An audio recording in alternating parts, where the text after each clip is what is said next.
Bab 3441. Iblis mulai berbicara dalam bahasa gila yang tidak dapat dimengerti oleh manusia manapun.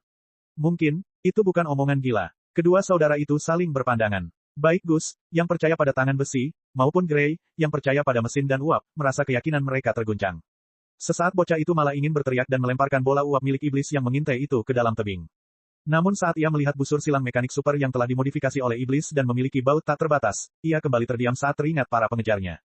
Apapun tujuan iblis, hanya dialah penyelamat mereka saat ini. Setelah membersihkan mayat-mayat yang berserakan di tanah, kedua bersaudara itu melanjutkan perjalanan. Sekitar tengah malam, mereka mencapai Gloomy Eagle Cliff jauh di dalam Red Phoenix Mountain. Kedua tebing yang sehalus cermin itu saling berhadapan. Sebuah batu runtuh tepat di tengahnya, membentuk jembatan alami yang menghubungkan kedua sisi tebing. Terkikis oleh angin dan hujan selama miliaran tahun, jembatan lengkung itu sangat sempit, rapuh, dan tidak stabil. Lumut hijau juga tumbuh di seluruh jembatan. Tidak ada masalah sama sekali. Satu momen kecerobohan, dan mereka akan terjatuh dari jembatan ke jurang tak berdasar yang diselimuti kabut. Bahkan burung elang di pegunungan tidak akan mendarat di tempat ini saat mereka beristirahat, karena takut tertiup angin dan menabrak tebing di kedua sisinya. Itulah asal-muasal nama, tebing kesedihan elang. Itu adalah batas antara daerah perburuan dan dunia binatang mematikan. Tim pemburu kota emas merah seharusnya sudah pulang ketika mereka sampai di tempat ini. Hanya segelintir pertapa yang tangguh dan bertekad yang tidak peduli dengan hidup dan mati mereka sendiri yang akan terus maju. Sangat mungkin mereka tidak akan pernah kembali. Pergi. Gray menepuk bahu Gus. Gus tercengang dan tergagap, kakak, kita beneran mau ke sana. Ya, Gray hanya menjawab. Melihat ketakutan kakaknya, dia mengambil seutas tali dan mengikatkan kedua ujungnya ke pinggangnya dan pinggang kakaknya, lalu mengikatnya bersama-sama. Kakak, apa yang kau lakukan? Kalau aku jatuh, kau yang akan kena imbasnya. Seru Gus. Kalau begitu, hati-hati jangan sampai jatuh. Ayo, Gray mendorong Gus dan mereka berdua berjalan ke jembatan. Gus telah mendengar tentang kengerian tebing elang berkabung dari para pemburu di kota itu. Akan tetapi, barulah ketika sampai di jembatan itu ia mengetahui bahwa kisah-kisah pemburu yang gamblang dan bahkan dilebih-lebihkan itu masih belum cukup untuk menggambarkan 1/10 dari kengerian tebing elang berkabung. Batu raksasa di depan kedua tebing itu bergerak. Meskipun guncangannya tidak terlalu besar, namun guncangan kecil saat tersangkut di celah-celah kedua sisi tembok, dengan angin kencang yang semakin kencang, masih terasa sampai ke kaki dan tulang belakang. Masih sama mengerikannya dengan gempa bumi. Lumut yang licin itu berderit saat ia menginjaknya. Getah lengket yang keluar membuat Gus teringat pada bangkai serangga yang membusuk. Baru beberapa langkah, betisnya sudah gemetar. Dia tidak bisa menahan diri untuk tidak melihat ke bawah. Jangan lihat, teriak Gray dari belakang. Buka tanganmu dan jaga keseimbanganmu. Maju terus. Kita bisa. Teriakan adiknya memberi Gus keberanian. Sejak kecil ia sangat mengagumi dan mendengarkan perkataan sang adik. 1 langkah, 2 langkah, 3 langkah. Gus merentangkan kedua lengannya untuk menjaga keseimbangan dan menarik napas dalam-dalam agar tetap tenang. Ia membayangkan setiap langkah seperti menyeberangi jembatan lengkung. Ia telah berhasil menyeberangi 27 jembatan lengkung. Lalu burung-burung buas pun tiba. Makhluk itu tampak seperti gabungan burung nasar dan kelelawar. Ia tidak berbulu, tetapi memiliki sepasang sayap lebar, kepala jelek yang tampak seperti kepala tikus, dan mulut berdarah yang penuh dengan gigi. Makhluk itu hanya muncul di kedalaman mimpi buruk. Mungkin, burung-burung itu telah menderita kerugian besar di tangan tim pemburu manusia dan sangat membenci mereka. Begitu mereka melihat kedua saudara kandung itu, mereka berteriak dan menyelam. Jeritan burung buas itu menusuk otaknya bagai suara setan, membuat Gus sakit kepala luar biasa. Ia berbohong dalam hati dan langkah kakinya menjadi kacau. Ia melambaikan tangannya seperti sayap ayam dan hampir jatuh dari jembatan. Hati-hati. Pada saat kritis, Gray menarik tali di pinggang Gus dan membantunya mendapatkan kembali keseimbangan. Gadis muda itu melepas sepatu dan kaus kakinya. Jari kakinya menusuk dalam-dalam ke jembatan lengkung seperti cakar elang. Dia memegang 2 busur silang mekanik super di tangannya. Sua, sua, sua, sua, sua. Dia membidik burung ganas itu dan menembak ke kiri dan kanan. Satu persatu burung-burung ganas itu berubah menjadi bola-bola api dan meluncur turun dari sisi sang saudari, berubah menjadi kunang-kunang di jurang kabut di tengah teriakan. Pergi sekarang, desak Gray. Ah! Gus berteriak sambil memegangi kepalanya dan berlari ke seberang jembatan. Beberapa kali dia hampir terpeleset dan jatuh ke jurang. Namun, saat memikirkan bagaimana kematiannya sendiri akan memengaruhi saudara perempuannya, Gus masih menggertakkan giginya. Untuk pertama kalinya dalam hidupnya, ia mengerahkan semua otot dan persendian di tubuhnya dan dengan jelas memperagakan seni bela diri yang diajarkan di sekolah tinju besi, menarik dirinya kembali dari tepi jurang berkali-kali. Semakin banyak burung ganas muncul di atas kepalanya. Satu demi satu bola api berjatuhan di sekitar Gus. Beberapa burung bahkan kehilangan kendali dan menabrak jembatan lengkung setelah separuh tubuhnya hancur terkena anak panah. Batu-batu yang tadinya tidak stabil pun berguncang dan berguncang. Gus meraung putus asa untuk mengusir rasa takutnya. Dia bahkan memejamkan mata dan melangkah maju meskipun jalannya bergelombang dan tanahnya licin. Saat ia hendak terpeleset lagi, ia mengambil risiko dan melompat lebih dari 10 meter ke seberang danau secara ajaib. Ketika dia menoleh ke belakang, Gray masih berjuang di jembatan. Burung-burung ganas yang melayang di langit berkumpul menjadi awan yang mengamuk. Pergilah ke neraka, kalian binatang. Gus meraung dan menarik dua busur silang mekanik super dari punggungnya. Anak panah melesat keluar seperti naga api dan meniup awan gelap di langit menjadi kembang api. Burung yang terbakar abis itu jatuh ke tanah. Sebaliknya, burung buas yang sayapnya telah terbakar itu terbang ke tempat yang lebih tinggi dengan penuh dendam, tidak berani lagi memprovokasi sepasang saudara kandung yang buas itu. Gray akhirnya menyeberangi jembatan lengkung dan jatuh di samping Gus. Ia bernapas dengan berat dan menatap jurang yang telah mereka taklukkan. Kita berhasil. Sang adik meninju kakaknya dengan keras, dengan senyum lega di wajahnya yang pucat. Kau melihatnya, Gus, kita di sini. Gus mengangguk, merasa lebih gembira dari sebelumnya. Sebagai sampah, dia akhirnya berhasil mencapai sesuatu yang hanya sedikit orang di seluruh kota emas merah yang bisa melakukannya. Mungkin dia bukan sampah, namun, dia belum membangkitkan kekuatannya yang sebenarnya. Kakak, sebenarnya kita mau kemana? Gus bertanya, kau tampak cukup percaya diri untuk menyeberangi tempat berbahaya seperti itu. Kau pasti punya tujuan, katakan padaku di mana tempatnya. Aku akan pergi bersamamu. Gray ragu sejenak, menatap jurang dan jembatan lengkung di belakangnya, dia akhirnya berkata, dunia ini mungkin tempat yang besar, tetapi kita tidak punya tempat untuk lari sekarang karena kita telah mengkhianati jalan tangan besi. Hanya ada satu tempat yang dapat melindungi kita, dan itu adalah pasukan uap di selatan. Bab 3442, Legiun Uap. Gus bertanya dengan curiga, apa itu? Itu adalah pasukan pemberontak yang berkumpul di jaringan air di selatan. Gray mengangkat dagunya sedikit, dengan kebanggaan, jika tidak gila, di wajahnya. Gus, kamu belum tahu, tetapi kekuasaan Dewa Tinju atas dunia ini akan segera berakhir. Meskipun sebagian besar kota di utara masih menganut jalur tinju besi, yang kuno dan terbelakang, di selatan, di mana jaringan airnya padat dan perdagangannya makmur, semua jenis mesin hidrolik dan mesin uap telah populer sejak lama. Semakin banyak orang percaya pada kekuatan, mekanik dan uap. Mereka bahkan telah membentuk pasukan mereka sendiri dan bersiap untuk bertempur terakhir melawan kuil Dewa Tinju, yaitu Legiun Uap. Ini tidak mungkin. Gus berkata tanpa pikir panjang, wajahnya pucat. Semenjak ia mengetahui rahasia saudara perempuannya dan ayahnya, Gus selalu menghindari pertanyaan. Itu adalah konflik keyakinan antara dia dan saudara perempuannya. Saat mereka sedang dalam perjalanan, mereka diganggu oleh iblis petir, Lu Qingchen. Keduanya menghindari topik itu secara diam-diam. Tetapi saat ini, sekeras apapun mereka berusaha menipu diri sendiri, mustahil bagi mereka untuk mendiskriminasi keyakinan berdarah mereka. Kakak, jangan keras kepala dan terus melakukan kesalahan.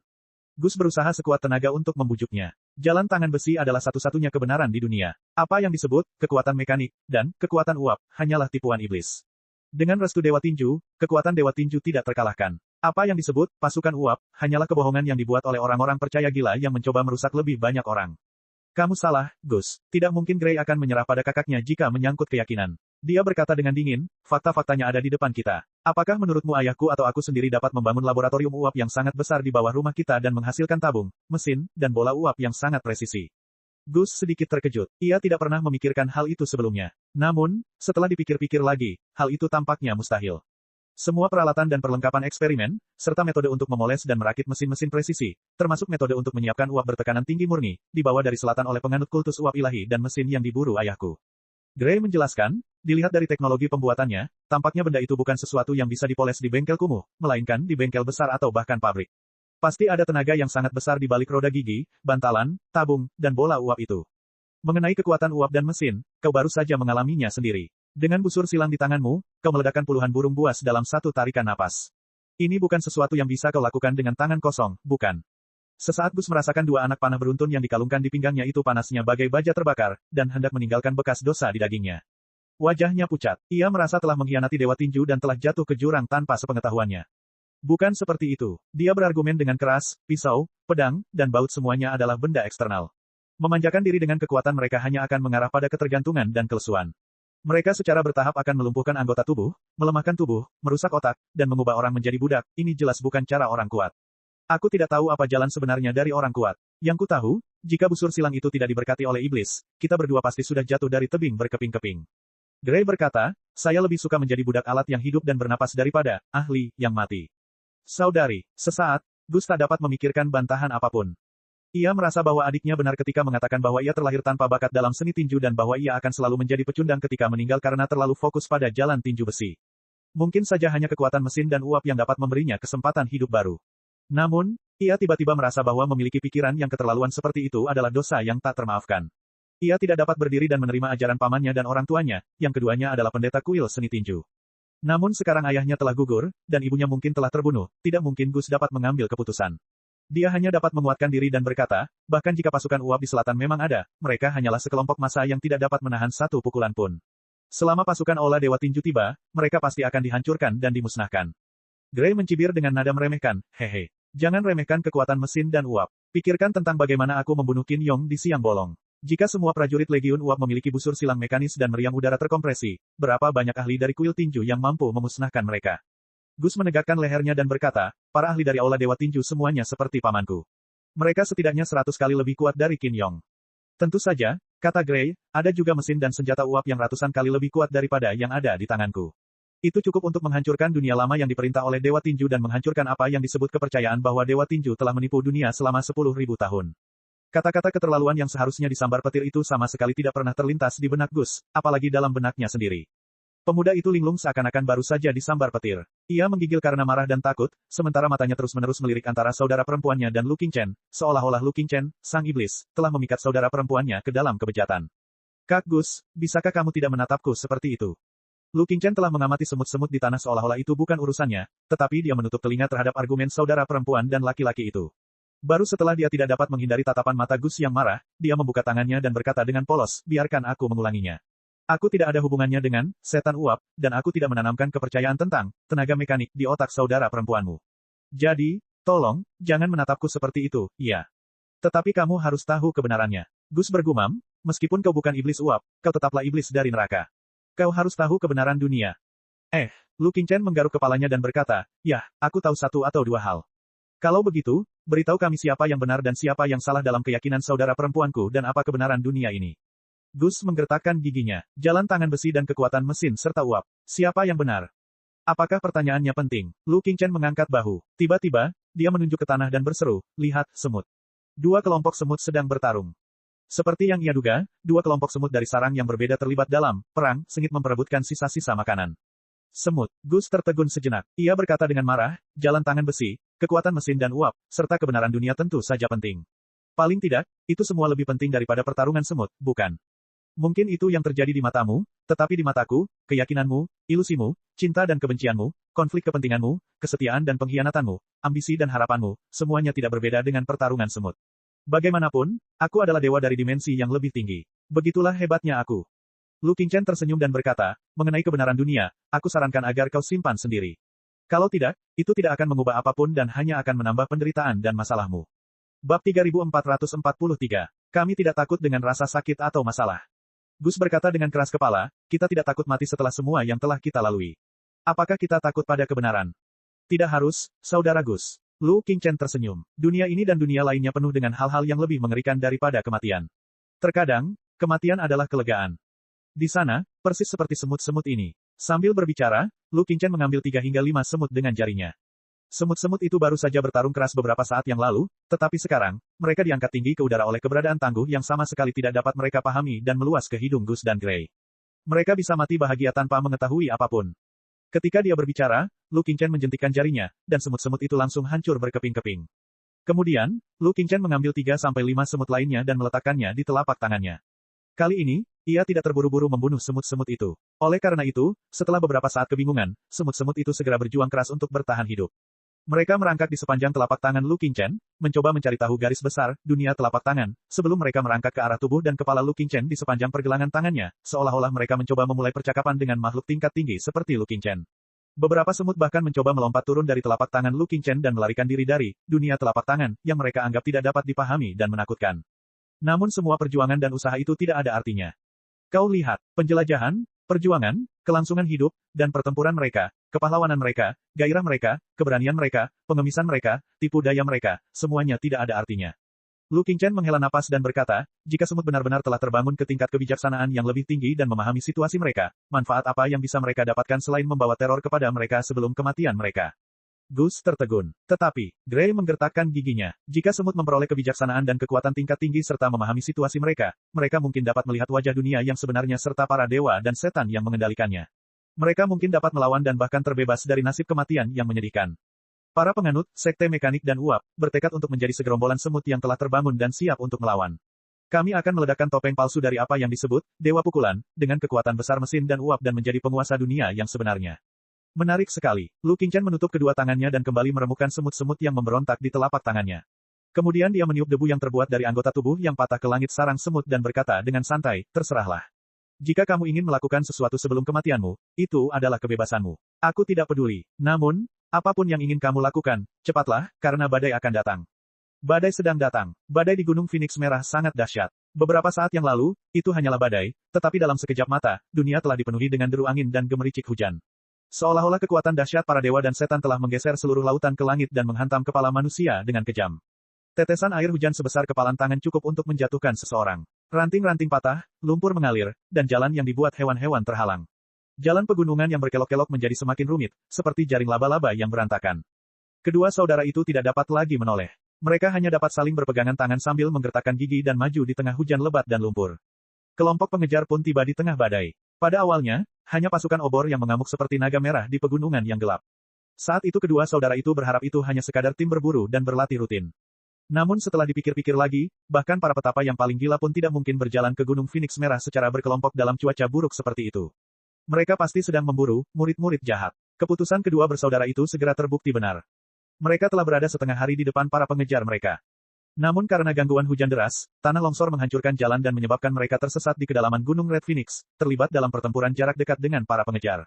Untungnya, para pengejar juga tersapu oleh hujan lebat. Mereka berubah dari kelompok yang terdiri dari 20 orang menjadi prajurit yang tersebar. Kata Sandi, apa kata Sandi untuk malam ini? Di tengah hutan yang seperti badai pada malam hari, jarak pandang sangat rendah. Ketika para pengejar melihat kedua saudara itu melalui dahan-dahan pohon yang bergoyang, mereka akan menggunakan metode seperti itu untuk membedakan kawan dari lawan. Kedua saudara itu tidak dapat menjawab dan hanya bisa berlari menjauh. Pertemuan singkat pun dimulai. Pengkhianatnya ada di sana. Jangan lari dari dua orang bidah itu. Teriakan kegirangan dan mata merah memenuhi hutan. Gus tahu para pengejar itu. Banyak dari mereka dulunya adalah teman sekelasnya di sekolah tinju besi, tetapi mereka sudah lama lulus dan mulai berlatih di sasana tinju besar. Agaknya, misi pelatihan untuk memburu para kultivator jahat adalah syarat bagi mereka untuk lulus dari sasana tinju. Para pengejar juga mengenal saudara perempuan Gus, Gray, dan tahu bahwa dia adalah salah satu pakar terbaik di generasi muda kota Red Gold. Siapapun yang menangkap atau membunuh Gray akan memenangkan kejayaan Gray. Oleh karena itu, mereka semua menyerangnya tanpa rasa takut meskipun badai menerjang. Kami bukan pengkhianat. Gus membela diri dengan panik. Sampah, enyahlah. Tetapi mantan teman sekelasnya menjawab dengan sederhana dan kasar. Dasar kalian orang-orang bodoh yang tertipu oleh dewa tinju. Gray berteriak dan berbalik di tengah hujan lebat, memegangi rantai busur silang dengan kedua tangan. Baut-baut itu mengeluarkan suara mekanis yang presisi dan lembut. Apa? Para pengejar tidak menyangka Gray atau orang lain bisa mengucapkan kata-kata kasar yang keterlaluan. Setelah beberapa saat terkejut, mereka menjadi semakin marah. Mereka meninju wajah Gray. Gray mencibir dan melepaskan tembakan. Satu persatu baut api ditembakkan. Hati-hati, itu teknik jahat. Para pengejar berseru dan melarikan diri ke segala arah. Seorang penganut dewa tinju yang berkemauan keras berteriak, "Tolong aku, dewa tinju." Dan meninju anak panah itu. Lengan mereka tertusuk oleh anak panah atau tinju mereka berubah menjadi bola api. Mereka menjerit kesakitan dan jatuh dari langit ke dalam lumpur kotor. Tidak ada yang tahu apakah mereka hidup atau mati. Para pengejar yang tersisa semakin terkejut dan marah. Mereka tidak menahan diri lagi dan melancarkan serangan mematikan. Bab 3444. Gray dan para pengejarnya melompat-lompat di atas pohon. Tinju dan kaki mereka saling beradu, menghasilkan percikan api seperti kembang api. Gus terlalu sibuk melarikan diri di semak-semak dan lumpur untuk peduli dengan hal lain. Ia tidak ingin dirinya dan saudara perempuannya dibunuh oleh para pengejar, tetapi ia tidak ingin, tidak berani, atau bahkan berpikir untuk mengkhianati keyakinannya. Ia juga tidak ingin menjadikan seluruh kota dan semua orang di dalamnya sebagai musuh. Gus hanya ingin menggali lubang di lumpur, menemukan celah di lubang itu, mengubur dirinya dalam-dalam, dan menyembunyikan dirinya agar tak seorang pun akan pernah menemukannya. Tapi itu tidak mungkin. Bau busuk menyengat dari belakang. Gus merasa ada sesuatu yang melompat ke punggungnya dan mencekiknya. Ketika menoleh ke belakang, Gus mendapati wajahnya yang sangat bengkok. Dia adalah mantan teman sekelasnya yang bernama Guoki. Dia berteman dengan Qin Yong dan sering bergaul dengannya. Ketika Qin Yong mengancam Gus kemarin, Guoki menatapnya dengan dingin dan mencibirnya. Tetapi sekarang, mukanya sungguh mengerikan, seolah-olah dia sudah gila dan hendak menggigit sepotong daging di leher Gus. Gus melihat ada lubang berdarah di bahu kirinya. Bau terbakar tercium kuat, bahkan hujan deras pun tak mampu menutupinya. Di tengah daging hitam busuk itu ada baut panah. Ada kemungkinan besar orang itu menyerang Gray terlebih dahulu, lalu ditembak jatuh oleh panah dan kehilangan sebagian besar kemampuan bertarungnya. Karena itu, dia hanya bisa mengganggu Gus. Kau membunuh Qin Yong. Guoki meraung. Aku tidak melakukannya. Gus sangat khawatir. Dia mundur dan menjelaskan secara naluriah. Tentu saja tidak. Kau sampah. Kakakmu membunuh Qin Yong, tapi kau pasti ada hubungannya juga. Kalian berdua adalah orang-orang sesat. Aku akan mengirimmu dan kakakmu ke tiang pancang. Guoki berkata dengan kasar. Lengannya seperti dua ular boa aneh yang semakin mengencang sampai Gus merasa sulit bernapas. Bintang-bintang menari di kedalaman mata Gus. Ia tenggelam semakin dalam seperti orang yang tenggelam. Tiba-tiba, ilusi yang mengerikan muncul di depan matanya. Ia dan saudara perempuannya benar-benar diikat seperti anak babi dan diikat di depan kuil tinju. Mereka digantung di tiang pancang dan dijilati oleh api inci demi inci di bawah pengawasan semua orang. Lepuh besar muncul di tubuh mereka, dan mereka perlahan berubah menjadi katak hitam, keriput, dan meringkuk. Ketakutan berubah menjadi kekuatan. Gus berjuang keras dan melambaikan tangannya dengan gila. Tiba-tiba, dia menyentuh sesuatu. Itulah anak panah yang telah menembus bahu Guoqi. Gus tanpa sadar mencabutnya. Anak panah itu tertancap di celah tulang belikat Guoqi dan tidak bisa ditarik keluar. Namun Guoqi menjerit kesakitan, beraninya kau melawan, dasar sampah. Meski berteriak, lengannya yang mencekik leher Gus bergetar hebat. Kata, sampah, mengingatkan Gus pada hari-hari yang tak tertahankan di sekolah Iron Fist. Dia memikirkan tubuhnya yang secara alami lemah, yang sepertinya dibuat secara kasar oleh Dewa Tinju. Ia ingat bahwa ia telah percaya kepada Dewa Tinju dengan tulus dan menganggap semua penghinaan, ejekan, dan sikap dingin sebagai ujian dari surga. Ia telah melatih dirinya 100 kali lebih keras daripada orang lain, tetapi tidak mendapatkan balasan apapun. Di Akademi Tangan Besi, bahkan anak-anak yang beberapa tahun lebih muda darinya sering naik di lehernya dan pamer setelah berkultivasi selama beberapa tahun.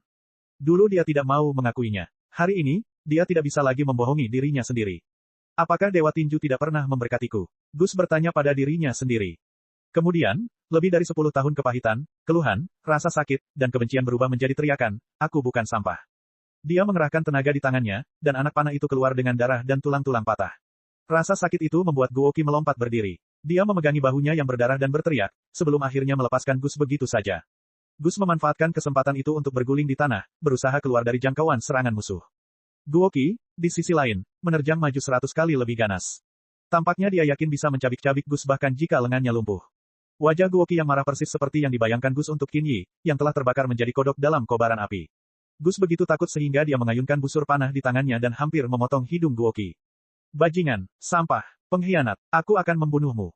Sepotong daging seukuran kacang kedelai jatuh dari ujung hidung Guoqi. Daging itu menjuntai dari bibirnya dan tampak mengerikan sekaligus menggelikan. Ia sudah mendidih karena marah. Seperti seekor beruang yang terluka, ia berdiri dan melompat ke arah Gus, sama sekali tidak menghiraukan kenyataan bahwa Gus dalam keadaan terbuka lebar, sangat mungkin, di mata Guoqi, lengan dan kaki Gus yang kecil sama sekali tidak dapat melukainya. Bahkan ketika dia melihat Gus telah mengeluarkan 2 busur panah mekanis berulang dari balik punggungnya, ekspresi marahnya tidak berubah sedikit pun. Seolah-olah citra Gus sebagai sampah begitu mengakar dalam hatinya sehingga dia tidak percaya bahwa bahkan sampah seperti Gus dapat menumbuhkan taring setan.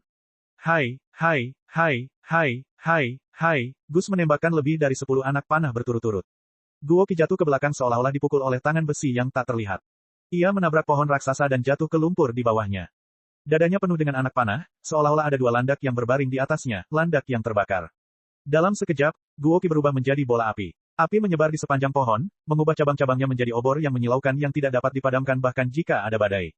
Medan perang yang menggetarkan jiwa bahkan lebih mencemaskan sekarang. Huci, huci, huci, huci, Gus terengah-engah. Ini pertama kalinya dia membunuh seseorang. Membunuh seorang penganut setia Dewa Tinju. Dia bukan lagi sampah. Tapi seorang pengkhianat. Gus tidak tahu apakah dia memenuhi syarat untuk terus percaya pada seni tinju besi. Tak lama kemudian, para siswa yang dulu memandang rendah dirinya pun membantunya mengambil keputusan. Gus membunuh Guoqi. Kedua saudara itu memang telah jatuh ke jalan setan. Sialan, pengkhianat yang percaya pada mesin dan uap. Beberapa pengejar lainnya menerjangnya. Setengah mati rasa dan setengah mekanis, Gus mengangkat busur silang serial itu. Busur silang yang dimodifikasi oleh Lu Qingchen tampak diisi dengan anak panah yang tak berujung. Atau lebih tepatnya, dalam kata-kata Lu Qingchen, ia telah menyiapkan amunisi tak terbatas untuk Gus dan Gray sehingga ia dapat menembak hingga kiamat tanpa henti. Para pengejar tak menyangka api yang disulut kakak beradik itu begitu dahsyatnya, bahkan Gus si, sampah, pun dipersenjatai dengan senjata dahsyat. Kekuatan tembak tak terbatas dari keempat busur silang seri itu terjalin menjadi jaring api yang tidak dapat ditembus dan melecut para pengejar seperti cambuk yang menyala-nyala, membuat mereka berteriak atau jatuh ke tanah seperti Guoqi. Beberapa pengejar terkejut dan terlempar dari bukit ketika Gray melihat mereka. Pertemuan singkat itu telah berakhir. Jauh di dalam badai, tidak ada lagi pengejar yang masih bisa berdiri dan melawan. Bab 3445. Saudari, Gus menerjang Gray dan menangkap adiknya, yang terhuyung mundur. Wajah Gray pucat, napasnya cepat. Punggungnya basah oleh luka berdarah. Meskipun dia adalah seorang jenius tinju dan memiliki 4 panah rantai dengan amunisi tak terbatas, dia masih terluka parah oleh banyaknya pengejar dan keberanian Dewa Tinju. Badai itu tidak menunjukkan tanda-tanda akan berhenti. Tetesan air hujan sebesar kacang menghantam luka-luka itu seperti cairan beracun, yang segera berubah menjadi putih dan menggigil seperti bibir bayi. Ayo pergi dan cari tempat untuk bersembunyi. Gus belum pernah melihat adiknya dalam kondisi lemah seperti itu sebelumnya.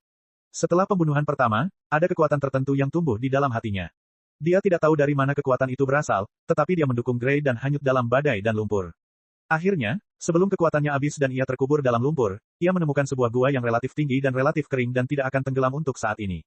Jauh di dalam gua, ada sarang yang terbuat dari ranting-ranting dan rumput liar, yang telah ditekan ke tempat yang lembut dan hangat. Seharusnya ini adalah tempat tinggal binatang buas sejenis beruang, tetapi mereka tidak menemukan jejak beruang apapun.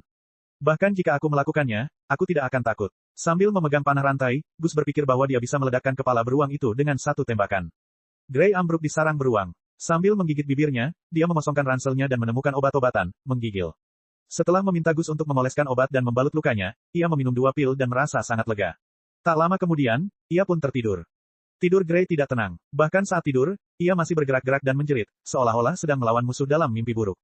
Gus belum pernah berada dalam situasi seperti ini sebelumnya. Dia tidak dapat menahan diri untuk bertanya kepada Lu Qingchen dengan cemas, bisakah kita sampai ke selatan dan menemukan Steam Legion? Iblis membuka tangannya dan berkata, saya harap begitu. Gray terbangun sekali sebelum fajar. Saat itu, seluruh tubuhnya terasa panas. Wajahnya memerah tidak wajar, dan uap mengepul dari dahinya. Kakak, kamu demam. Gus berkata dengan ngeri, kau terbakar seperti obor. Ya, dengan bantuan saudaranya, Gray minum 2 kantong besar air dan makan 2 roti pipi yang telah direndam dalam minyak dan ditambahkan lemak hewani. Kemudian dia menarik napas dan berkata, Gus, dengarkan aku. Di bagian bawah ransel ada kantong rahasia yang telah dijahit tertutup. Di dalamnya ada jurnal ayah, yang mencatat metode untuk menemukan pasukan uap di selatan. Bacalah sekarang dan kemudian bakar jurnal ayah. Jangan biarkan itu jatuh ke tangan kuil tinju. Ingat, jika aku tidak bisa bertahan lebih lama lagi, kau harus pergi ke selatan dan menemukan Steam Legion sendiri. Mereka adalah satu-satunya orang yang dapat membantumu bertahan hidup dan membalaskan dendam ayahmu. Kau mengerti? Kakak, omong kosong apa yang sedang kamu bicarakan? Mata Gus melotot. Aku tidak akan meninggalkanmu sendirian. Kau akan berhasil. Maksudku, jika Gray tersenyum getir, musuh kita adalah Fish Hall, atau bahkan Fish God sendiri. Tidakkah menurutmu terlalu optimis untuk mengatakan bahwa kita pasti bisa melewatinya? Jangan khawatir, aku masih baik-baik saja. Bagaimana mungkin orang-orang yang baru saja lulus dari sekolah Iron Fist dan memasuki sasana tinju selama beberapa tahun bisa membunuhku? Tapi jika aku bertemu pamanku, aku tidak bisa menjamin apapun. Pergi dan periksa jurnal ayahmu. Itu tanggung jawab dan hakmu. Setelah berkata demikian, adiknya pun tertidur lagi. Gus menarik napas dalam-dalam dan merobek kantong rahasia di bagian bawah ransel. Di dalam kotak itu terdapat buku catatan yang dijilid dengan indah dengan pola yang rumit. Gus belum pernah melihat yang seperti itu sebelumnya, yang berarti bahwa peralatan dan mesin yang dibutuhkan untuk membuat buku catatan itu sangat presisi. Membuka halaman judul, ada sebuah kalimat tertulis di sana. Dengan matanya yang tajam, Gus segera mengenali bahwa itu adalah tulisan tangan ayahnya. Ayahnya menulis dengan gemetar, apakah dunia kita ini sebuah kebohongan? Pertanyaan itu membuat pupil Gus mengerut hebat. Ia mendongak menatap setan di sebelahnya. Yah, apakah itu kebohongan atau bukan tergantung pada definisi Anda tentang kebohongan. Lu Qingchen menggaruk hidungnya dan berkata dengan santai, dari sudut pandang tertentu, semua dunia adalah kebohongan palsu, dan makna hidup adalah menemukan dan mengolah satu-satunya kebenaran dalam kebohongan yang tak terhitung jumlahnya. Kira-kira seperti itu, kan? Gus tidak mengerti apa yang dikatakan iblis. Dia melanjutkan membaca buku harian ayahnya. Buku harian itu ditulis dengan gaya yang sangat halus. Gus belum pernah melihat catatan seperti itu sebelumnya. Catatan itu berbentuk zigzag seperti kepala lalat dan dapat menuliskan kata-kata dengan sangat jelas. Tulisan tangan seperti itu hanya dapat ditulis dengan pena yang sangat tipis dan sistem pasokan tinta yang sangat halus. Itu melibatkan teknologi pemrosesan mekanis yang sangat canggih, sesuatu yang dibenci kuil tinju. Bagaimanapun, Gus belum pernah melihat tulisan tangan yang begitu tipis, jelas, dan indah di Red Gold Town. Buku harian itu saja sudah cukup untuk menjatuhkan hukuman mati kepada ayahnya jika jatuh ke tangan kuil tinju, belum lagi komentar-komentar yang keterlaluan dan bahkan gila yang tertulis di dalam buku harian itu. Kakaknya tidak berbohong. Ayahnya adalah orang pertama yang dirasuki. Kakaknya hanya mewarisi surat wasiat ayahnya. Gus mendesah. Ia mengusap handuk dan menempelkannya di dahi adiknya yang terasa panas. Kemudian ia melanjutkan membaca. Dalam buku hariannya, ayahnya menulis. Tanggal 7 Mei tahun 10235 dalam kalender tangan besi. Itu tidak mungkin. Kekuatan Dewa Tinju tidak terkalahkan. Tidak ada iblis, setan, hantu, atau iblis yang dapat menandingi tangan besi. Pembohong, palsu, itu semua ilusi. Mesin uap, seperti itu tidak dapat menghasilkan kekuatan sebesar itu. Kalender tangan besi tahun 10235, tanggal 2 Juli. Hari ini, saya sekali lagi menggunakan mesin uap untuk mengeluarkan kekuatan yang sebanding dengan tinju laut dalam. Ini sudah merupakan percobaan kelima yang berhasil selama 7 hari terakhir. Ini berarti bahwa selama saya memiliki beberapa besi tua dan bahan bakar yang cukup, bahkan orang biasa yang bahkan tidak memiliki kekuatan untuk mengikat ayam akan mampu melepaskan kekuatan tempur yang sebanding dengan seorang jenius seni bela diri yang dengan susah payah berlatih selama beberapa dekade. Jika ini benar, lalu apa pentingnya seorang jenius seni bela diri yang berlatih dengan susah payah selama puluhan tahun? Duniaku telah runtuh. Apakah jalan tangan besi adalah satu-satunya kebenaran, dan apakah Dewa Tinju adalah satu-satunya dewa sejati?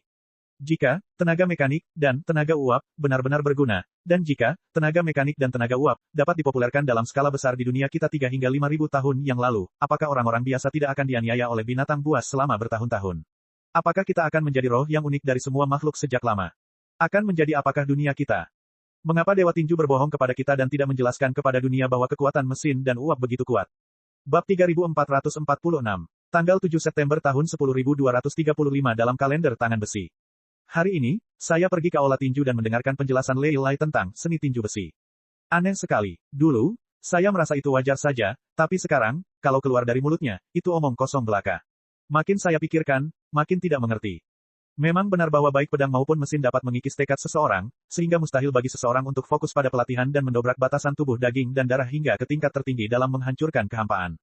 Namun, berapa banyak prajurit berkemauan keras dan berbakat di dunia yang dapat meledakkan 3 penghalang, bumi, laut dalam, dan langit, dan menghancurkan kehampaan. Ambil saja aku sebagai contoh. Aku berusaha sekuat tenaga untuk menguasai tinju laut dalam, tetapi aku merasa bahwa ini adalah batas kemampuan tubuhku. Bahkan jika aku memiliki waktu puluhan tahun dan lebih banyak sumber daya, aku hanya akan terjepit sampai mati oleh ribuan mamut di laut dalam. Saya sudah menjadi salah satu petinju paling berbakat di 500 km persegi di sekitar kota emas merah. Menghadapi ruang penghancur yang tak terjangkau, saya hanya bisa mendesah tak berdaya. Bagi sebagian besar petinju biasa, dan bahkan orang-orang biasa yang tidak berbakat, memiliki tubuh yang rusak, dan tidak mampu berkultivasi, mengapa mereka tidak dapat menggunakan kekuatan mesin dan uap untuk berburu binatang buas, mempertahankan rumah mereka, dan membuat kehidupan mereka sendiri lebih baik. Kemauan striker sejati sekeras baja. Mereka tidak akan pernah tergoda oleh kekuatan mesin dan uap. Di sisi lain, jika kamu tergoda, kamu tidak akan menjadi striker sejati. Kamu tidak akan mencapai banyak hal tidak peduli seberapa keras kamu melatih diri. Karena mereka sama sekali bukan pengikut setia yang dibutuhkan Dewa Tinju, apa salahnya membiarkan mereka mempelajari mesin dan uap. Tanggal 30 September tahun 10235 dalam kalender tangan besi. Hari ini Gus kembali dengan wajah bengkak. Sepertinya dia diganggu di sekolah Iron Fist lagi. Saya melihatnya dan merasakan sakit di hati saya, tetapi saya tidak tahu bagaimana menghiburnya. Yang kuat berkuasa, dan kemenangan ditentukan oleh tinju seseorang. Ini adalah sekolah tinju besi, bukan, aturan dunia ini yang sudah ada sejak 10.000 tahun lalu. Bagi orang seperti Gus, yang tidak berbakat dan tidak pandai bela diri, ia ditakdirkan berada di level terbawah dunia dan akan dipermalukan dan dicemooh seumur hidupnya. Saya dapat menolongnya untuk sementara, tetapi dapatkah saya menolongnya selamanya? Melihat ekspresi hancur di wajah Gus, hatiku sakit. Beberapa hari yang lalu, aku berpikir untuk membakar catatan percobaan, memutus semua kontak dengan para penggarap jahat, melupakan segalanya, dan kembali ke jalur Iron Fist. Tapi sekarang, melihat Gus berlutut di ruang pelatihan memohon perlindungan Dewa Tinju meskipun wajahnya memar dan bengkak, aku tiba-tiba merasa marah. Betapa tidak adilnya Dewa Tinju. Putraku, Gus, sangat berbakti padamu. Latihannya lebih keras dan gila daripada murid manapun di Akademi Iron Fist. Mengapa kamu tidak bisa bermurah hati memberinya kekuatan agar dia bisa berdiri tegak dan menjalani kehidupan yang layak? Kalau gini terus, hidup Gus bakal hancur. Saya bisa melupakan segalanya dan percaya pada jalan tangan besi selamanya, tetapi tidak dengan Gus. Saya tidak akan membiarkannya menjadi sampah dan bahan tertawaan.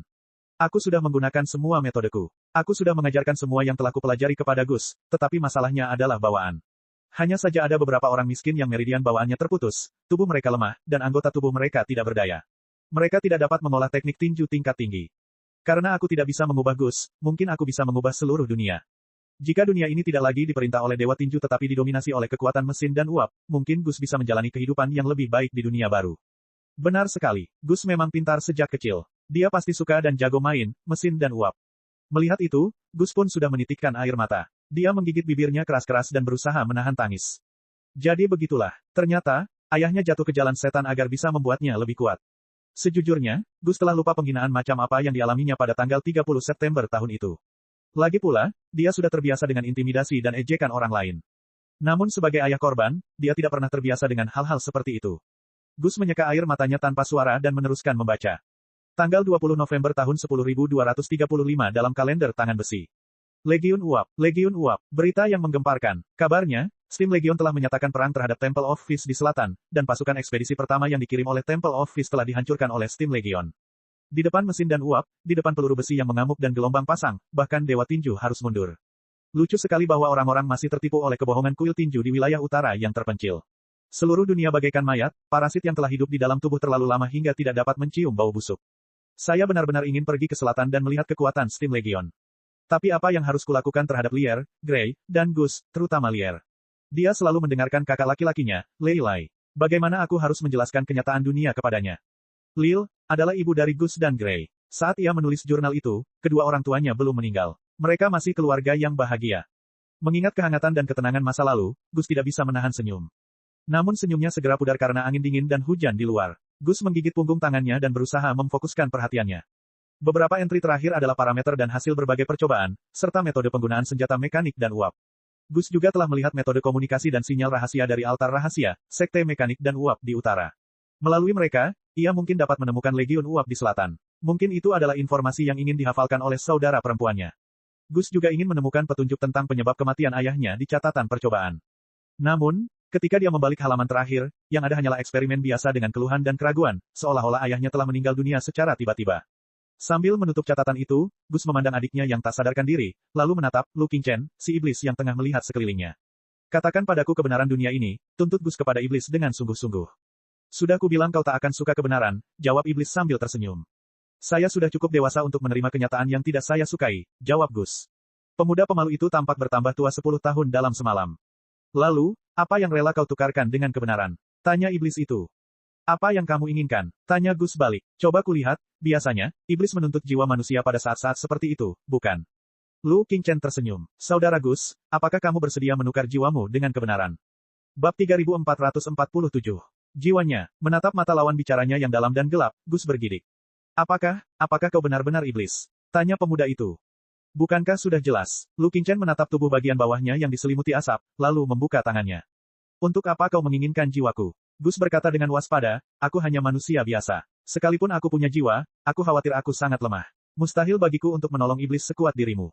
Kamu tidak perlu khawatir tentang itu. Lu Qingchen tersenyum dan berkata, mungkin, ada kekuatan di dalam tubuhmu yang belum kau temukan, yang cukup untuk membantuku menjungkirbalikkan seluruh dunia. Atau mungkin, aku hanya bosan dan ingin memainkan peran sebagai iblis sungguhan untuk sementara waktu. Singkatnya, selama kau percaya padaku sepenuh hati, membuka hatimu kepadaku, dan menyerahkan jiwamu kepadaku secara utuh, aku akan dapat menjawab semua pertanyaanmu dan memberimu kekuatan untuk melawan dunia. Kekuatan untuk melawan dunia. Gus merasa giginya sakit. Ia mundur selangkah, menelan ludah, dan bertanya dengan hati-hati, bagaimana kalau aku tidak mau? Tidak bisakah kau mengambil jiwaku dengan paksa? Kita bisa, tetapi jika kita meretas dan membaca data inti, terlalu banyak jejak yang akan tertinggal, dan program antivirus mungkin akan terpicu. Itu terlalu berisiko. Lu Qingchen tersenyum polos, seolah-olah usulannya beberapa saat yang lalu adalah meminta barang yang tidak penting dari Gus alih-alih jiwanya yang berharga dan satu-satunya. Urusan iblis adalah tentang keadilan dan kemauan. Jika kamu tidak bersedia menawarkan jiwamu, aku tidak peduli. Kamu selalu dapat menemukan orang bodoh kedua. Namun dengan cara seperti itu, kamu tidak akan mendapatkan bantuanku lagi. Cukup adil, bukan? Gus mengerutkan kening. Melihat adiknya yang terombang-ambing di kedalaman gua dengan tubuh yang terbakar, pemuda itu merasa bahwa jalan keluarnya penuh dengan bahaya. Akan sangat sulit untuk keluar dari kepungan itu tanpa bantuan iblis. Mereka akan meninggalkan gua sebelum fajar. Kakaknya belum pulih dari luka-lukanya. Tubuhnya ringan seperti rumput liar yang tak berakar. Dia hampir jatuh ke lumpur beberapa kali dan tidak bisa bangun lagi. Tetapi mereka harus pergi karena banjir telah membanjiri gua tersebut. Di bawah guyuran hujan lebat, baik para buronan maupun para pengejar merasa sangat sulit untuk bergerak. Itu adalah adu tekad. Siang harinya, hujan akhirnya berhenti. Pertarungan di dunia manusia kembali sengit. Mereka mengalahkan 3 gelombang pengejar lainnya dan membunuh 4 di antaranya. Harganya adalah ada lubang berdarah di bahu saudara perempuannya. Perutnya juga dipukul. Tidak diketahui apakah ada pendarahan dalam atau tidak. Selain itu, ada retakan kecil di sisi kiri lutut adiknya. Meskipun tidak terlalu memengaruhi gerakannya, retakan itu sangat menghambat kekuatannya saat bertarung. Salah satu kakinya hampir lumpuh. Dilindungi oleh saudara perempuannya, Gus tidak terluka parah. Namun begitu saudara perempuannya pingsan, bahkan jika 36.000 helai rambut di tubuhnya masih utuh, tidak mungkin dia bisa selamat dari para pengejar yang brutal. Kakaknya pasti sudah pingsan sejak lama. Dengan luka-luka dan penyakitnya, dia seharusnya sudah jatuh ke tanah dan meronta kesakitan setengah hari yang lalu. Dia seharusnya tidak merangkak keluar dari gua. Namun, dia bagaikan api yang menyala-nyala yang didukung oleh keyakinan atau kebencian tertentu. Dia berubah menjadi mesin berbentuk manusia yang terbuat dari besi dan baja. Dia melotot dan menggertakkan giginya saat dia melangkah maju. Gus tahu apa yang ditunggu adiknya. Mereka tidak menunggu untuk keluar dari pengepungan. Sebaliknya, ia menunggu orang itu untuk menyusulnya dan mengakhiri pelariannya yang sia-sia. Sore harinya, mereka terpojok oleh para pengejarnya. Ada tebing di kedua sisi, tebing di depan, dan seseorang di belakang. Gus, Gray, kembalilah. Tebing itu tepat di depan kita. Satu langkah lagi dan kalian akan hancur berkeping-keping. Paman mereka Leilai muncul di belakang mereka dengan tatapan mata yang dalam. Gray mengerang, seakan-akan tali di dalam tubuhnya putus. Dengan bantuan Gus, dia jatuh ke tepi tebing. Paman, Gus tidak berani menatap wajah kecewa pamannya, tetapi saat melihat ekspresi putus asa adiknya, hatinya bergetar. Entah bagaimana ia mengumpulkan keberaniannya, mengepalkan tinjunya, dan berteriak, ceritakan kepada kami bagaimana ayah meninggal. Mata Lei Lai berkedip. Dia mendesah dan berkata, oh, jadi, ini sebabnya kamu kabur. Tidak heran, sekarang setelah kamu mengetahuinya, mengapa kamu bertanya padaku? Itu benar-benar kamu. Gray menjerit kesakitan. Kau benar-benar membunuh ayah. Dia adalah saudara iparmu. Bagaimana kau bisa melakukan itu? Ya, bagaimana aku bisa melakukan itu? Lei Lai menyeka air hujan dari wajahnya. Matanya tampak bingung, dan dia tampak seperti sedang kesurupan. Dia bergumam, Glenn bukan hanya saudara iparku, tetapi juga sahabatku sejak kecil. Kami berdua telah menjadi rekan latihan dan pesaing terbaik sejak kami bertemu di sekolah Iron Fist saat kami berusia 3 tahun. Kami adalah teman yang dapat saling mempercayai satu sama lain dalam hidup mereka. Meskipun dia sangat berbakat saat itu dan melampaui saya di sebagian besar kompetisi, saya tidak merasa bersalah sama sekali.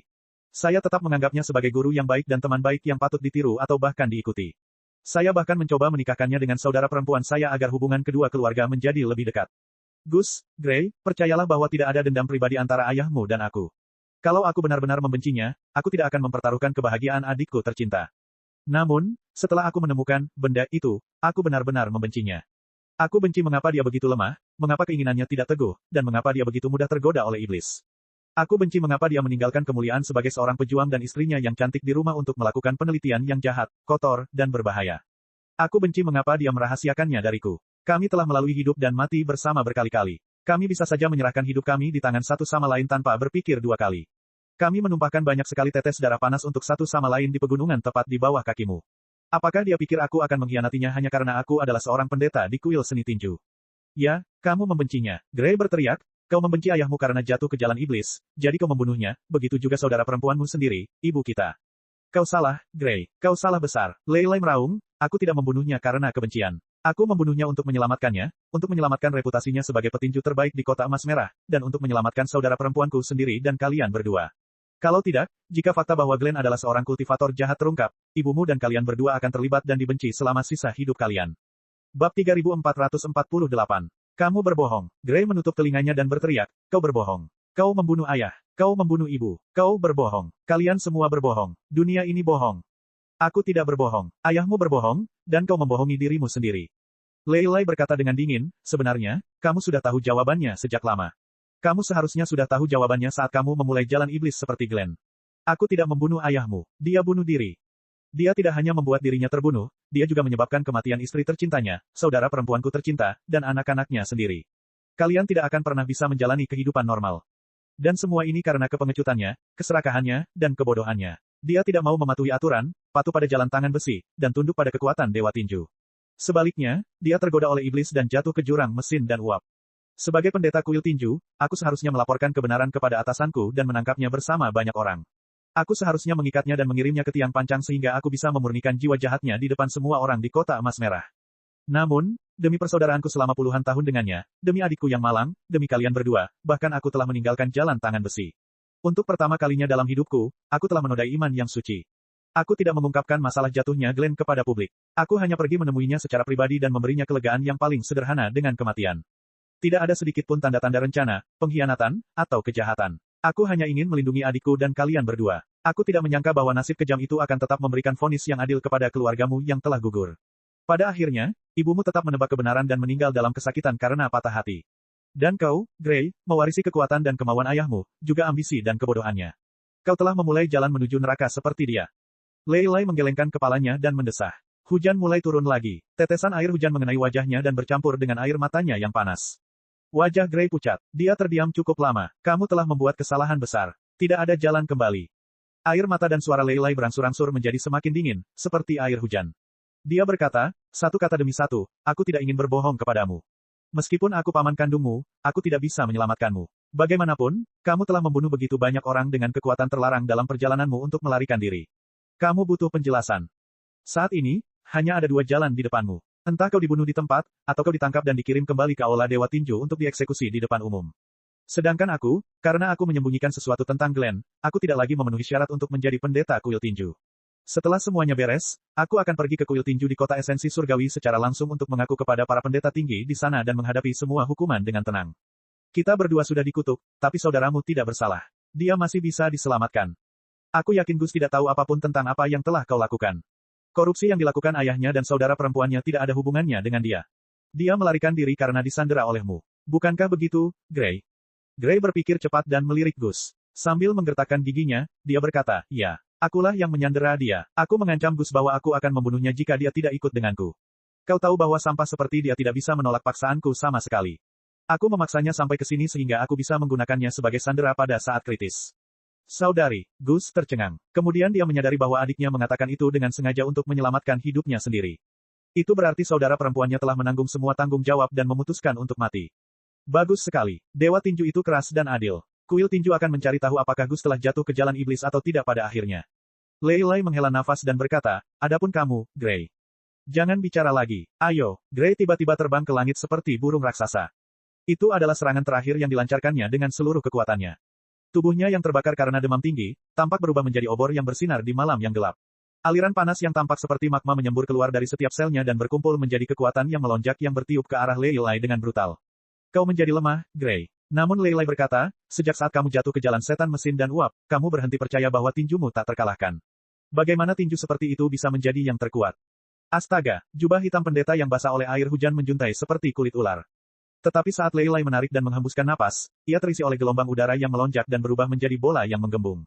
Air hujan yang membasahi jubah hitam itu tertiup oleh ledakan itu dan berubah menjadi ratusan anak panah air tajam yang melesat ke arah Gray. Gray menggertakkan giginya dan berlari ke dalam jaring tetesan air hujan. Ribuan luka yang mengejutkan langsung tertinggal di wajah, tubuh, dan anggota tubuhnya. Dia linglung sejenak. Di balik jubah hitam Lei Lai, 100 ular boa tampak menggeliat tak terkendali. Riak-riak menumpuk di lapisan atas jubah hitam dan akhirnya membentuk kepalan raksasa yang bening.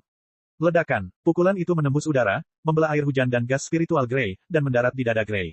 Pukul, Gray memuntahkan seteguk darah. Pembuluh darah dan persendian di sekujur tubuhnya hancur, dan dia terlempar dari tebing seperti kantong yang robek. Inilah kekuatan pamungkas dari Fist of the Deep Sea. Inilah kesetiaan para pendeta kuil tinju kepada musuh tangan besi. Saudari, melihat adiknya melayang dan layu di tengah badai seperti burung dengan sayap patah, mata Gus nyaris meledak. Yang kedua ketika saudara perempuannya dan pamannya bertarung merupakan kelahiran kembali yang memakan waktu 100 tahun bagi Gus. Dia tahu persis apa yang dimaksud saudara perempuan dan pamannya. Apapun pendirian dan keyakinan mereka, mereka sangat mencintai Gus dan berharap dapat menyelamatkan hidupnya. Namun, sekarang setelah semuanya menjadi seperti ini, bahkan jika Gus meninggalkan saudara perempuannya dan kembali bersama pamannya dengan patuh, bagaimana dia akan bertahan hidup di kota Red Gold dan melupakan kematian menyedihkan ayah, ibu, dan saudara perempuannya? Bagaimana dia akan melupakan mesin-mesin terkutuk dan kekuatan uap? Kata-kata ayahnya di halaman judul buku harian itu masih terbayang dalam ingatannya. Jeritan histeris saudara perempuannya masih bergema di telinganya. Seluruh dunia adalah kebohongan. Ribuan pikiran bertempur di dalam otak Gus. Entah kenapa, tiba-tiba ia teringat pada sebuah pepatah. Aku bisa bertahan dalam kegelapan, asalkan aku tidak tahu kalau itu adalah kebohongan buatan manusia. Saudari, Gus kembali berteriak dan menerjang ke tempat adiknya terjatuh, namun ia tidak menyadari bahwa dirinya juga tengah berdiri di sebuah jurang tak berdasar yang dikelilingi awan. Sementara pamannya meraung dan para pengejarnya berseru, Gus dan Gray jatuh bersama-sama. Bab 3449. Angin bertiup, kabut berputar-putar. Ada pula burung berwarna hitam yang melambangkan kematian yang berkicau di kedalaman kabut. Pemuda itu dan saudara perempuannya terjatuh. Konon katanya jatuh dari tebing atau melompat dari gedung merupakan cara mati yang paling mengerikan. Selama tebing atau bangunan tinggi cukup tinggi dan waktu jatuhnya cukup lama, seseorang dapat mengalami dua jenis kematian secara bersamaan. Mula-mula tubuhnya jatuh dari tempat tinggi dan pecah berkeping-keping seperti semangka. Kemudian, jiwanya meninggalkan tubuhnya dan jatuh ke neraka. Neraka, kegelapan dan kengerian tanpa batas. Api di dalam kegelapan, panci minyak mendidih di atas api, para penjahat yang berlumuran darah karena siksaan dan tampak seperti katak. Dalam keadaan tak sadarkan diri, Gus melihat berbagai macam ilusi mengerikan. Orang yang melambaikan tangannya dan menari-nari di penggorengan, melayang ke sana kemari bagaikan seekor katak yang baru dipanggang, tak lain adalah teman sekelasnya, Qin Yi, yang telah, secara pribadi, ia kirim ke tiang pancang. Tidak, itu bukan Qin Yi, bukan orang tertentu, tetapi jiwa-jiwa orang-orang bejat yang tak terhitung jumlahnya yang tidak percaya kepada Dewa Tinju. Jiwa-jiwa yang jatuh yang tak terhitung jumlahnya menerima penderitaan abadi di neraka pada saat yang sama. Ayahnya ada di antara mereka. Wajah ayahnya tiba-tiba muncul dari minyak mendidih. Ayahnya memegang tepi panci dengan kedua tangan. Akibat luka-luka tersebut, bibir, mata, hidung, telinga, dan jari-jari ayahnya semuanya pecah dan rontok. Berlari, ayahnya, yang telah hancur berkeping-keping, berteriak pada Gus dan Gray, lari, lari, lari. Bam, Gus tiba-tiba terbangun. Jiwanya terlempar kembali ke dalam tubuhnya. Yang terjadi selanjutnya adalah rasa sakit luar biasa di sekujur tubuhnya. Ia sangat kesakitan hingga muntah darah. Ia bahkan merasa bahwa yang ia muntahkan bukan darah, melainkan lendir dari organ dalamnya. Namun dia belum mati. Gus yakin akan hal itu. Angin dingin yang menusuk tulang dan hujan yang dingin masih merangsang pori-pori di sekujur tubuhnya. Rasa sakitnya setajam sayap jangkrik, dan dia disiksa dengan brutal. Gus berusaha berdiri dengan susah payah, kepalanya berputar. Dia menekan tangannya ke tanah dan memuntahkan darah dan empedu. Akhirnya, dia agak berpikiran jernih. Dia hampir tidak bisa berkonsentrasi dan memperhatikan keadaan sekelilingnya. Dilihat dari teriakan di atas dan obor-obor yang berserakan, mereka jatuh lebih rendah dari yang diperkirakan. Tebing di atas mereka tidak mengarah sepenuhnya ke jurang. Sebaliknya, ada sebuah panggung lebar lebih dari 10 meter di bawah tebing, di mana banyak pohon tumbuh. Namun karena kabut, mereka tidak dapat melihat dengan jelas. Gus dan Gray kebetulan jatuh di peron yang terhalang pepohonan. Padahal, mereka baru jatuh belasan meter dan sudah setengah mati. Saudari, Gus menerjang adiknya dan menarik Gray ke dalam pelukannya. Ia mendapati tubuh adiknya lunak dan tak bertulang, serta napas dan detak jantungnya sangat lemah. Pukulan pendeta kuil tinju pasti sekuat ini. Itulah belas kasihan terakhir yang ditunjukkan Lei Lai, pamannya, kepada keponakannya.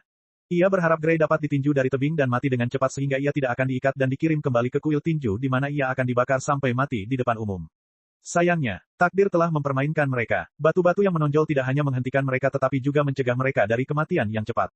Selain itu, batu itu memanjang hingga ke puncak tebing. Dengan kata lain, orang-orang di tebing dapat mencapai tempat itu dengan mudah dan menangkap mereka seperti babi. Saat itu juga angin kencang bertiup dan menyingkirkan kabut. Gus mendengar seruan dari tebing. Jelas saja, seseorang telah menemukan tempat persembunyian mereka. Obor itu mulai mencari kakinya. Ia berputar dan perlahan mendekati mereka. Kali ini, bahkan Lei Lai tidak dapat menemukan alasan untuk menendang mereka dari tebing. Dia hanya dapat mencoba menangkap mereka hidup-hidup dan memberi mereka kematian yang paling memalukan dan menyakitkan. Gus memeluk adiknya. Wajahnya bengkak, bengkok, dan menggembung, seperti topeng yang mengerikan. Dia melihat bibir saudara perempuannya bergetar. Sambil mendengarkan dengan seksama, adiknya berkata dengan lemah, "Jatuhkan aku." Gus menatap jurang di ujung peron. Seharusnya tidak ada peron kedua di bawahnya. Apakah ini akhir hidup mereka? Gus ingin tertawa. Dia memang tertawa terbahak-bahak. Dia tertawa sangat keras sampai urat-uratnya menonjol. Mengapa ini menjadi akhir baginya dan saudara perempuannya? Mengapa Dewa Tinju tidak memberitahu dunia bahwa benar-benar ada mesin dan uap di dunia? Mengapa kehidupan mereka dan bahkan seluruh dunia mereka berputar di sekitar kata tinju? Mengapa mempelajari kekuatan mesin dan uap menjadi tabu, apalagi pelatihan? Kekuatan. Gus tidak pernah lebih menginginkan kekuatan. Ia ingin menjadi cukup kuat untuk berjalan ke ujung dunia dan menemukan kebenaran di balik semua. Mengapa? Obor itu semakin mendekat. Para pemburu telah menemukan jalan mereka. Mereka membuka mulut mereka yang berdarah seperti naga api yang mengamuk. Itu tidak ada harapan. Itu tidak mungkin. Semuanya sudah berakhir. Ia, seorang cacat sejak lahir, seorang lemah yang dikutuk oleh Dewa Tinju, seorang yang merosot yang terkontaminasi oleh kekuatan jahat, tidak akan pernah mengetahui kebenaran. Itu benar-benar menyebalkan. Gus mendengar tulangnya retak. Ia bahkan mendengar dirinya menggertakkan giginya. Kemudian, sebuah pertanyaan sopan muncul. Apakah Anda mendambakan kekuatan? Gus kembali menatap iblis itu. Iblis telah muncul kembali dari bola uap itu dan tersenyum padanya dengan matanya yang dalam dan gelap. Kondisi apa? Gus mendengar tenggorokannya berderit seperti engsel pintu berkarat. Namun, selama ia memutarnya, ia akan dapat mengucapkan kata pertama. Sisanya akan mudah. Jiwamu. Lu Qingchen mengulangi leluconnya dengan tidak tergesa-gesa. Itu bukan lelucon. Pupil mata Gus mengerut hebat. Ia berpikir cukup lama. Apakah jiwaku benar-benar berguna bagimu? Dia bertanya kepada iblis dengan serius.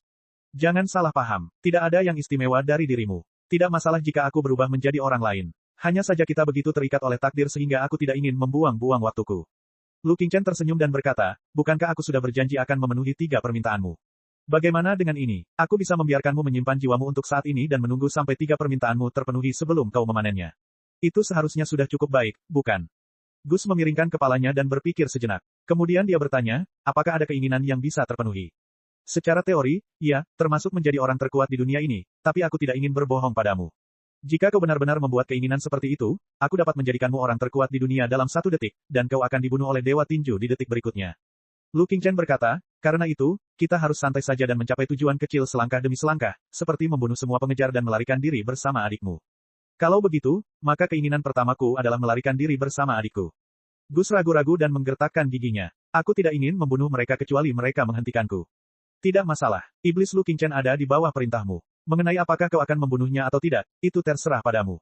Sambil berbincang-bincang, Lu Qingchen mengumpulkan baut panah dan senjata lainnya yang jatuh bersama kedua saudaranya. Dia menggumamkan sesuatu dan mengeluarkan uap dari ujung jarinya, yang menyelimuti semua senjata. Setelah suara logam yang terpelintir dan hancur yang memekakkan telinga, kabut putih itu menghilang, dan semua senjata berubah bentuk. Senjata-senjata itu berkilauan dalam warna perak, dikelilingi oleh busur listrik, dan dipenuhi dengan struktur dan kecemerlangan yang luar biasa. Gus tercengang. Ia merasa matanya telah dibutakan.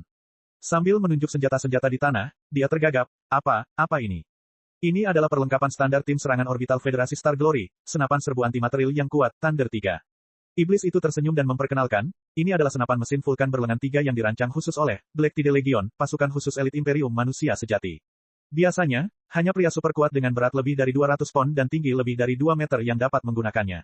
Namun, di sini, saya telah memodifikasi parameternya dan menurunkan berat serta hentakannya. Anda juga akan baik-baik saja. Ini adalah hukuman Tuhan 7, sarang peluncur yang dipasang di bahu milik aliansi kesepakatan suci. Ini sama akuratnya, kejamnya, dan merupakan mesin pembunuh terbaik seperti milik Federasi Star Glory. Ayo, aku akan mengajarimu cara memakainya. Selamat bersenang-senang. Bab 3450. Perkataan Lu Qingchen, ditambah dengan penampilannya yang setengah misterius, setengah licik, dan jelek seperti anak kecil, membuatnya lebih mirip seorang provokator daripada seorang iblis. Gus tanpa sadar mundur selangkah dan mengamati senjata iblis itu dengan saksama. Dia harus mengakui bahwa dia belum pernah melihat hal aneh seperti itu sebelumnya. Perlu dicatat bahwa mekanisme mesin terlarang dan senjata uap cukup sederhana dan mudah dipahami. Misalnya, baut busur silang atau bahkan baut seri. Tidak peduli seberapa rapuh strukturnya, tidak peduli seberapa rumit roda gigi, recet, dan struktur transmisinya, selama dibongkar dan dipelajari dengan saksama, setiap orang normal dapat memahami bahwa itu tidak lebih dari sekadar deformasi, akumulasi, dan transmisi gaya. Tetapi senjata iblis berbeda. Gus tidak melihat adanya roda gigi, tabung, atau bahkan bola uap atau ruang bertekanan yang paling krusial pada senjata itu. Itu jelas bukan gaya, setan mekanik, atau setan uap, tetapi kekuatan yang lebih maju, lebih kuat, dan lebih jahat daripada kekuatan mesin dan uap. Dia teringat kembali saat Lu Qingchen mengklaim bahwa dirinya bukanlah iblis uap. Lalu dari setan manakah datangnya? Gus menggigil hebat. Pada titik ini, tidak peduli siapa musuhnya, tidak ada jalan kembali. Sambil melirik adiknya yang terbaring di sebelahnya, tanpa tahu apakah dia masih hidup atau sudah meninggal, pemuda itu menggigit lidahnya kuat-kuat untuk menenangkan diri. Dia bernapas dengan berat dan berkata, tapi aku tidak tahu bagaimana menggunakan senjata iblis. Tidak masalah, aku sudah mengunduh tutorial singkat. Aku akan menuliskannya ke dalam jiwamu sekarang. Di sini. Lu Qingchen memberi isyarat kepada pemuda itu sambil tersenyum. Kemudian dia mengulurkan jarinya yang panjang dan ramping dan menusukkannya ke tengah alis Gus. Sebelum Gus bisa menghindar, dia merasakan nyeri tajam di antara kedua alisnya. Matanya melotot, dan dunia nyata di depan matanya tiba-tiba runtuh. Ia seperti jatuh ke jurang lagi, tidak, neraka di bawah jurang. Ia dikelilingi oleh bercak-bercak cahaya dan bayangan, disertai dengan teriakan hantu dan lolongan serigala. Akhirnya, ia ditata ulang menjadi dunia yang sama sekali baru. Di mana? Aku. Gus melihat sekelilingnya dengan bingung. Bangunan itu terbuat dari baja abu-abu. Ledakan memekakkan telinga bergema di kubah kosong seperti guntur yang tak henti-hentinya. Di depannya ada jalan setapak yang panjang, sempit, dan lurus. Di ujung jalan setapak itu ada sasaran, Gus hanya bisa menggunakan busur dan anak panah karena tubuhnya yang lemah. Dia sangat mengenal struktur dan dekorasi lapangan panahan itu. Tempat ini seperti versi yang ditingkatkan dari lapangan panahan yang besar. Namun, yang ada di depannya bukanlah busur, melainkan senjata-senjata iblis yang mengerikan. 10.345, apa yang kau lakukan dengan lamban? Kau bahkan tidak bisa mengangkat senjatamu. Suara gemuruh menggema di samping telinga Gus, membuatnya menciut ketakutan. Ketika dia menoleh, dia melihat sang instruktur, yang tampak murka seperti gorila. Tunggu sebentar, apa itu instruktur? Mengapa saya tahu bahwa dia adalah instruktur saat saya melihatnya? Tunggu sebentar, apa itu instruktur? Gus menemukan bahwa, saat dua konsep baru muncul di otaknya, lebih banyak informasi asing membanjiri otaknya. Itu adalah lapangan tembak. Itu adalah senapan serbu antimateri standar, Thunder 3, dari tim penyerang orbital Federasi. Itu menggunakan peluru terkompresi es api kaliber 5,5 mm khusus. Setiap peluru berisi glif susunan tipe es dan tipe api. Saat mengenai sasaran, suhu di sekitar sasaran akan turun hingga minus 100 derajat Celcius dalam sekejap mata. Kemudian, itu akan membakar sasaran dengan panas seperti magma. Dengan menggunakan metode ini, itu akan menghancurkan struktur molekul sasaran dan mencapai efek antimateri. Itu akan cukup untuk menghadapi tank ringan dan pengangkut personel lapis baja dari Imperium Manusia Sejati dan Aliansi Kesepakatan Suci. Gus mendapati bahwa, saat makin banyak informasi yang tak dapat dijelaskan membanjiri otaknya, dia tak dapat menahan diri untuk mengangkat senapan serbu antimateri, Thunder 3, di depannya. Lalu, dia melepaskan tembakan ke sasaran yang jauh. Peluru serangan api es melesat keluar. Hentakan yang kuat menyebabkan bahunya terasa sakit, tetapi bersamaan dengan rasa sakit yang menjalar ke seluruh tubuhnya seperti air pasang, rasa familiar yang aneh terpancar dari ujung jarinya ke bahunya, dan dari bahunya ke matanya. Tangan, bahu, mata, koordinasi sempurna. Lintasannya stabil dan tepat, tidak ada satupun peluru yang melenceng dari sasaran. Sungguh aneh. Ini jelas pertama kalinya pemuda itu bersentuhan dengan senapan serbu, Thunder 3, tetapi dia tampaknya telah memeluk senjata ini hingga tertidur sejak lahir. Dia tampaknya lebih mengenalnya daripada dirinya sendiri. Ledakan, ledakan, ledakan, ledakan, ledakan. 2. Tidak, bola api yang tak terhitung jumlahnya bercampur dengan embun beku muncul di kedalaman pupil Gus. Senjata iblis memang mengerikan. Pria muda itu bersemangat. Namun sedetik kemudian, tempat latihan tembak di dekatnya hancur lagi, dan jiwanya terjatuh ke kedalaman neraka, ke medan perang yang berlumpur dan berdarah. Ayo pergi, para elit kekaisaran. Gus mendengar suara gemuruh yang bahkan lebih brutal dari sebelumnya. Bunuh tentara federal. Saat menoleh ke belakang, Gus melihat bendera hitam berbentuk petir dengan 3 bintang menyala kencang tertiup angin. Dia menemukan bahwa dia tidak lagi membawa senapan serbu, Thunder 3, dari Federasi Star Glory. Sebaliknya, ia berubah menjadi senapan mesin vulkan berlengan 3 milik, Black Tide Legion, pasukan khusus elit Imperium manusia sejati.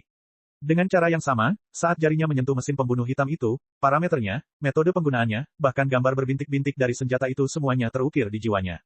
Gus tercengang. Wajahnya berangsur-angsur berubah seburuk para penggarap abadi di dekatnya. Dengan senapan mesin vulkan di pundaknya, ia membidik kendaraan lapis baja milik Federasi yang mendekat perlahan di sisi berlawanan. Ia mengosongkan 3 sabuk peluru dan meledakkan kendaraan lapis baja itu ke langit. Gambarnya berubah lagi saat kendaraan lapis baja itu mencapai langit. Ya, kali ini, Gus telah berubah menjadi prajurit Holy Accord Alliance yang bertempur melawan pasukan koalisi Federasi dan Imperium dengan peluncur roket God's Punishment 7 di pundaknya. Kali ini, tidak ada instruktur gorila atau komandan yang mengerikan. Pertarungan para anggota Sanctuary selalu tenang. Seperti halnya mesin sungguhan, kecuali terjadi kerusakan, mereka akan meraup nyawa tanpa bersuara. Selama panen yang damai, Gus segera memahami penggunaan sarang peluncuran, hukuman Tuhan 7, dan menjadi seorang ahli. Oleh karena itu, sebuah bola api meledak di depan matanya, menghancurkan semua ilusi menjadi berkeping-keping. Dikelilingi oleh ribuan kupu-kupu yang terbakar, Gus kembali ke dunia nyata di tebing tempat angin bertiup. Huci, huci, huci, pemuda itu menggigil dan berkeringat deras. Ia tampak telah menghabiskan waktu yang sangat lama dalam ilusi neraka. Namun, dilihat dari obor yang semakin dekat dalam kabut, hanya sesaat yang telah berlalu. Ketika dia melihat lagi ketiga senjata di depannya, mata pemuda yang tampaknya tidak berguna itu telah berubah. Rasanya seperti melihat mantan kekasih yang begitu akrab dan bernafsu. Cek cek cek cek cek cek cek cek. Rakan-rakan kultivator sekalian, sebelum retret, sila terus berkultivasi untuk jurus subscribe, like, share dan komentar agar sekte novel Sadim terus berkembang pesat.